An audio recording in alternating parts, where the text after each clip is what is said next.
শহীদ বীরবল দিবস উপলক্ষে শুক্রবার বড়জলা মণ্ডল এর উদ্যোগে বর্ণাঢ্য শোভাযাত্রা অনুষ্ঠিত হয়। শোভাযাত্রাটি চানমারি থেকে শুরু হয়ে গুরুদুয়ারে গিয়ে শেষ হয়। শহীদ বীরবল দিবসকে সামনে রেখে আজ ত্রিপুরা প্রদেশ বিজেপি এবং বড়জলা মণ্ডলের উদ্যোগে এক বর্ণাঢ্য শোভাযাত্রা অনুষ্ঠিত হয়। এই দিনে শোভাযাত্রাটি চানমারি স্কুলের সামনে থেকে শুরু হয়ে পথ পরিক্রমা করে চানমারি স্থিত গুরুদুয়ারে এসে শেষ হয়। এদিনে অনুষ্ঠানে উপস্থিত ছিলেন বড়জলা এলাকার প্রাক্তন বিধায়ক ডক্টর দিলীপ দাস, মহিলা মোর্চার সভানেত্রী মিমি মজুমদার এবং বড়জলা মণ্ডল সভাপতি রাজীব সাহা সহ অন্যান্যরা।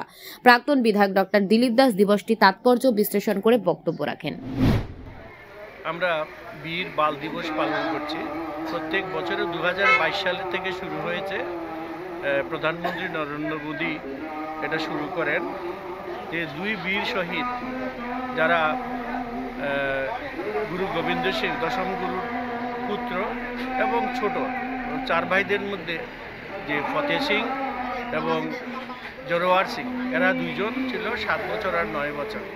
তো তাদের প্রতি সম্মান জানাতে তাদের যে বলিদান নিজের ধর্ম রক্ষার জন্য, যে উজির খান সিরাজদৌল্লার নবাব তাদেরকে জ্যান্ত পুঁতে ফেলে এবং তাদের ওদেরকে যখন বলেছিল যে তারা যেন মুসলিম ধর্ম গ্রহণ করে, কিন্তু ওরা কিছুতেই সেটা মানতে রাজি হয়নি। কারণ তার বংশ পরম্পরায় যেমন অর্জুন সিং আছেন, গুরু গোবিন্দ সিং আছেন, তাদের প্রতি শ্রদ্ধা ভক্তি এবং ধর্মের প্রতি বিশ্বাস রেখে ওরাও আত্মবলিদান দেয়। তো এইরকম তখনকার সময় 1704 খ্রিস্টাব্দে এইরকম উদাহরণ আর নাই।